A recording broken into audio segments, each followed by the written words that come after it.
नमस्कार, मैं हूँ जर्नलिस्ट राजन। दोस्तों, आपने देखा अब तक जो 75 वर्षीय संगरू राम है जिनकी स्वागरात के बाद मौत हो जाती है, उस मामले में किस तरह से जो पत्नी है उनका जो नया बयान सामने आया वो हमने आपको सुनाया था। इस मामले में जो भतीजे हैं उन लोगों ने पोस्टमार्टम के लिए तहरीर दी थी और पीएम हुआ। पीएम रिपोर्ट में क्या कुछ निकल कर के आया है वो भी हम आपको जैसे ही उसकी अपडेट मिलती है वो भी हम आपको बताते हैं कि आखिर संगरू राम की मौत की वजह क्या हो सकती है, कैसे उनकी मौत हुई थी, क्योंकि एक दिन पहले तक संगरू राम बहुत स्वस्थ रहते थे। और जो इसमें नया नया कुछ निकल करके सामने आ रहा है, लोग इसी बात को लेकर के सोच में पड़े हैं कि आखिर ऐसी क्या वजह थी कि संगरू राम की अचानक से मौत हो जाती है, जो कि पूरे स्वस्थ नज़र आ रहे थे। हालांकि 75 वर्ष उनकी उम्र हो चुकी थी। इस मामले में जो एक जानकारी निकल कर के आई वो ये निकल कर के आई कि 29 तारीख को जिस दिन संगरू राम शादी करते हैं उसी दिन सुबह वो जो है 8 लाख रुपए में अपनी एक ज़मीन बेचते हैं। अब 8 लाख रुपए में संगरू राम ने ज़मीन बेची।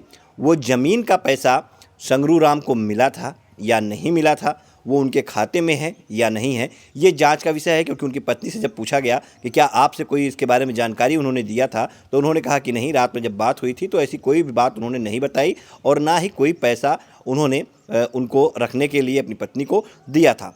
तो बड़ी बात यही उठती है कि आखिर जिस तरह से संगरू राम की शादी होती है और जो मनभावती वो भी यही कहते हैं कि हाँ, अपने बच्चों के नाम पैसा कराने के लिए बार बार जो है पैसा फिक्स कराने के लिए कि बच्चों के नाम पैसा हो जाएगा, इसीलिए जो है आज़ाद ने उसके ऊपर दबाव भी बनाया था। जो आज़ाद जो मीडिएटर है जिसने शादी कराई थी, और इसी बात को लेकर के वो दबाव बना रहा था, नहीं आप शादी कर लो, आपके बच्चों के नाम पैसा फिक्स हो जाएगा, पैसे 1-1 लाख रुपये आपके बच्चों के खाते में जमा कर दिए।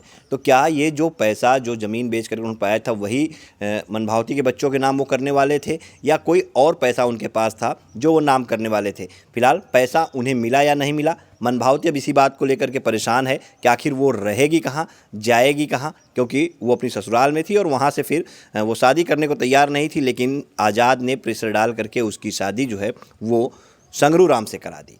अब संगरू राम दुनिया में नहीं रहे, अब उसकी देखभाल करने वाला कौन है? वो कहती है कि मैं यहीं रहूँगी। वहीं जब उसने ये बयान दिया कि मैं इसी घर में रहूँगी, यहाँ से छोड़कर नहीं जाऊँगी, उसके बाद संगरू राम की एक भतीजी हैं वो सामने आई और उन्होंने साफ तौर पे कई बातें जो हैं वो बताई लेकर के। उन्होंने जो एक बात बताई वो सबसे अहम बात ये रही कि इसके पहले यानी मनभावती के पहले भी 2 लड़कियाँ, एक औरत जो है वो संगरू राम साथ रहने के लिए आई थी, लेकिन परिवार के लोगों ने उन्हें भगा दिया था। यानी संगरू राम पहले से ही अपनी पत्नी की मौत के बाद ये चाहते थे कि कोई उनके साथ जो है रहे, और इसी के लिए शायद 2 लड़कियां और एक औरत भी पहले भी आ चुकी थी, लेकिन परिवार के लोगों ने उसका विरोध किया। क्योंकि परिवार के लोग लगातार उन्होंने बताया कि वो लोग ये चाहते थे कि नहीं, संगरू राम उनके साथ रहें और सब लोग उनकी देखभाल भी करते थे। और इतना ही नहीं, जो उनकी भतीजी ने बताया ये भी बताया कि इसके पहले जब संगरू राम की पहली पत्नी जिंदा थी उसी समय अपना घर और सब कुछ जो है वो संगरू राम जो है अपने भतीजों के नाम कर चुके थे, क्योंकि भतीजे ही उनकी देखभाल करते थे।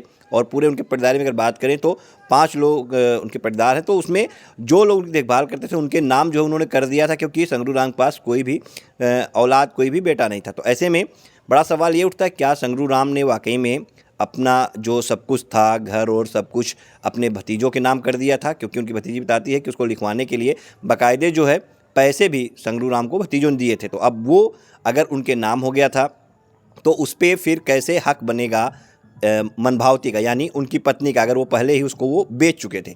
अब हालांकि वो ये भी बताती हैं कि जो भी हिस्सा उनका अभी बचा हुआ है, उनके पास चूँकि 10-15 बीघा भी ज़मीन जो है वो है, तो जो भी ज़मीन 10-15 बीघा बची हुई है वो उसमें जो भी बचा है वो उसको जो है, जो हक है वो उसका उसको मिलना चाहिए।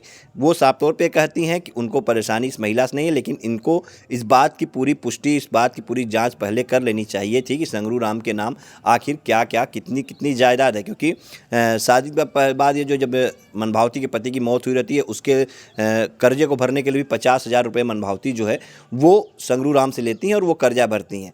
तो कई आरोप, अब प्रॉपर्टी का जो विवाद है वो उठता चला रहा है, क्योंकि अब वो तो लीगली उनकी पत्नी हो गई और कोर्ट मैरिज अगर किया है तो वो तो जो बाकी की संपत्ति है उस पर उसका अधिकार लीगली तौर पे बनता ही है। लेकिन अब जो भतीजी ये कह रही हैं कि आखिर जब वो पहले से बेच चुके हैं तो आखिर वो किस घर में रहेंगी, क्योंकि ये सब वो पहले से बेच चुके हैं। तो सवाल बड़ा यही उठता है कि आखिर इसमें सच्चाई क्या है? आखिर 29 तारीख को ही संगरू राम शादी के पहले वो ज़मीन बेचते हैं, तो वो पैसा उनके खाते में आया या नहीं आया, वो पैसा उन्हें कैश दिया गया था या क्या था, जो भी होगा खाते में होगा तो निश्चित तौर पे वो उनकी पत्नी को मिलेगा। लेकिन अब विवाद कहीं ना कहीं प्रॉपर्टी को लेकर के इस पूरे मामले में उठता चला रहा और एक अहम भूमिका जो ये नज़र आ रही है कि आखिर ये आज़ाद कौन था, क्योंकि जो उनकी भतीजी बताती हैं कि आज़ाद ही वो बार बार जो है संगरू राम को मोटिवेट करते रहता था, क्योंकि परिवार के लोग ये चाहते थे कि वो दिल्ली चले जाएं और उन लोगों के साथ रहें और वो लोग देखभाल भी करेंगे। लेकिन आज़ाद और कुछ लोग जो थे कि वहाँ बैठक ही करते थे और उनके पैसे से जो है अय्यासी किया करते थे। तो ये लोग जो है नहीं चाहते थे, मौज मस्ती किया करते थे, ये लोग नहीं चाहते थे कि हाँ संगरू राम यहाँ से जाएँ, और इन्हीं लोगों ने जो है मोटिवेट करके संगरू राम की फिर से शादी कराई, जिसके बाद ये पूरा जो है हादसा हुआ है और संगरू राम अब जो है दुनिया में नहीं है। फिलहाल जो उनकी भतीजी ने कहा है वो हम आपको सुनाते हैं, उसको आप सुनिए किस तरह से उन्होंने भी जो है बड़ा खुलासा किया है। क्या कुछ कहा है भतीजी ने, आइए सुनते हैं। उनकर बीबी मरी रही 1 दिसंबर के सितंबर में, तब पूरा परिवार आल है, उनकर सूद देते रही, हर चीज़ करे से ना, तब तो हमारे चाचा के 1 रुपया ना रहा है। इनके देव बदे कहाँ से पैसा आयल, और इनसे पूछिए, ये कहा है कि इनकर आदमी का इलाज जौन भल है 50,000 रुपया वो देहन है, कहाँ से देहन है, इन्हें पूछे चाहिए ना 50,000 रुपया लेता ही, कहीं काहे के लेता ही, आदमी कम मरल, कर्जा उनसे तू भरवाऊ। कर्जा किससे भरवाई थी? ये मेरे चाचा से। अच्छा। 50,000। अच्छा। पूछिए इनसे क्यों भरवाई, उनसे पैसे पे ही आई है ना ये। मतलब आपको लग रहा है कि हाँ पैसे के लिए ही यहाँ आई हैं? हाँ, और क्या, इनको नहीं, इनको पूरा खोजबीन करना था। एक दिन बात भैली तैयार होगी नहीं शादी के, कम से 1 महीना 2 महीना बातचीत चलती है, इन्हें खोजबीन करना चाहिए कि उसके हकीकत में परिवार में कोई है कि नहीं है। 5 भाई हैं वो लोग, 5 लोग हैं, 3 जो पूरा घर का खर्चा देते थे, उनको कपड़ा है, लत्ता है, बीमारी है, बीमारी है, साथ ले जा रहे थे। लेकिन आदमी कह रहे हैं तुम्हारा परिवार 2-3 आदमी रोज दारू पीते थे, उनसे मीट खाते थे, उनको बहकाते फुसलाते थे, तो गए नहीं दिल्ली वो लोग।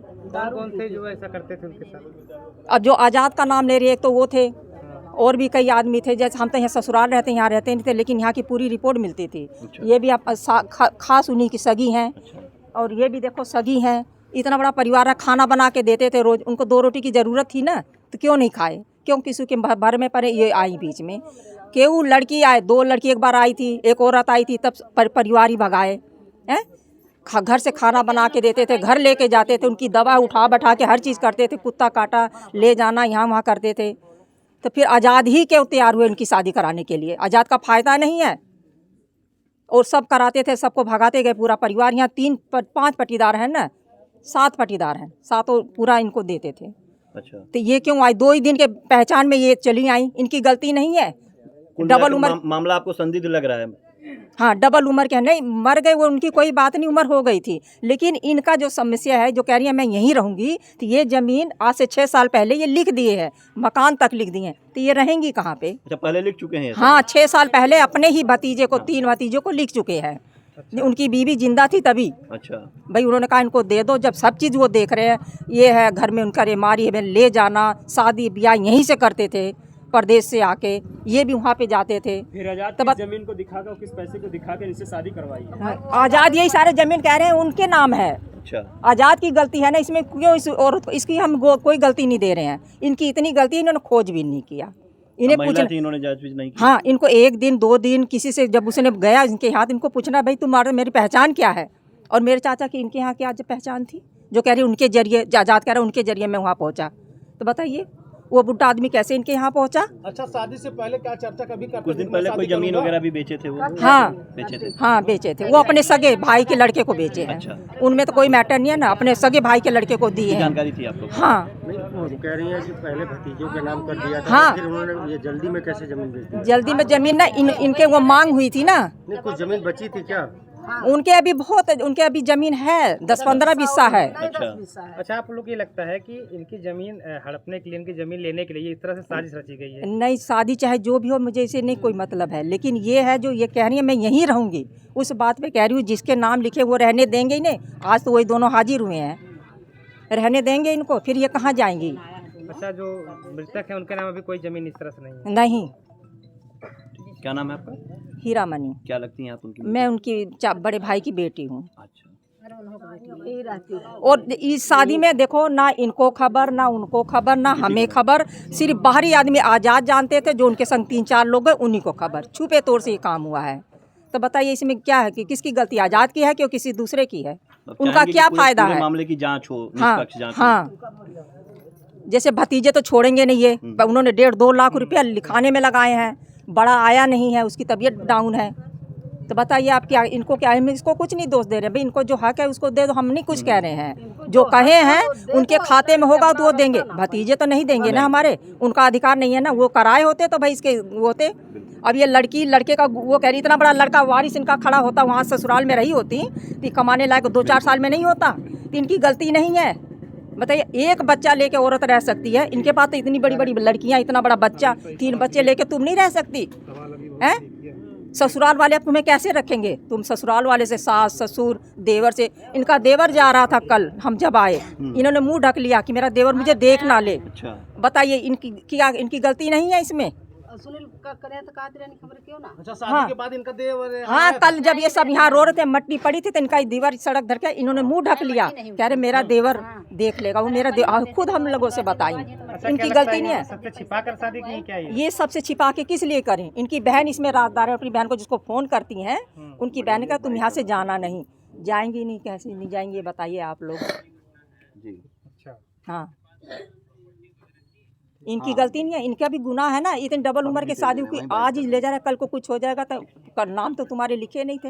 अब इनसे पूछिए 50,000 इनके आदमी की बीमारी में दिए थे कि नहीं दिए थे? दरवाजा लगावे दे देले रहना। वो पहले दिए थे, दिए हैं तभी तो ये आई हैं। कितने महीने पहले दिए हैं आपको? अच्छा, ये लोग मतलब शादी से पहले जब बात इन्होंने कह रही है ना, वो शादी के ही दिन कपड़े है, लत्ते है, जेवर है, सब चीज़ इनके बच्चों को कपड़े इनके पति की बीमारी के लिए पैसे दिए हैं, तो ये कितने महीने पहले दिए? पहले नहीं, उसी परसों 14 दिन की बात है। इनके पति तो पहले मर चुके हैं। हाँ, उनका कर्जा कह रही थी 50,000 मेरे ऊपर है।